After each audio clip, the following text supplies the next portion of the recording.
La guerre en Ukraine et ses conséquences pour l'Europe, cela ressemble presque à un sujet de dissertation. Emmanuel Macron aura 1 heure pour y répondre.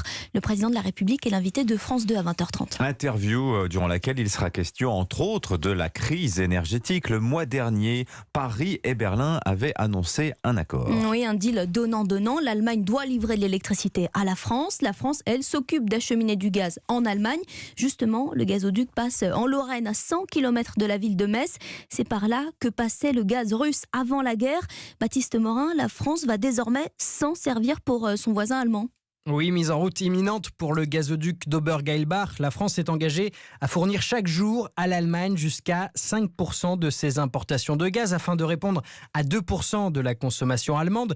Si les livraisons n'ont toujours pas débuté aujourd'hui, c'est d'abord parce que le gazoduc avait été conçu pour fonctionner d'est en ouest. Il a donc fallu intervenir, explique Patrick Geoffron, professeur spécialiste de l'énergie. Transporter du gaz, c'est pas comme de l'électricité. Il y a un sens de transport, il y a des étapes intermédiaires dans lesquelles on remet de la pression de telle manière à ce que le gaz puisse continuer à avancer. Ça explique qu'il a fallu quelques semaines pour mettre en œuvre cette inversion des flux. Ajoutez à cela une question d'odeur. Oui, d'odeur. Le gaz en France est odorisé pour prévenir tout de suite, mais ce n'est pas le cas en Allemagne. Berlin s'est donc concerté pour finalement adopter la règle française en urgence.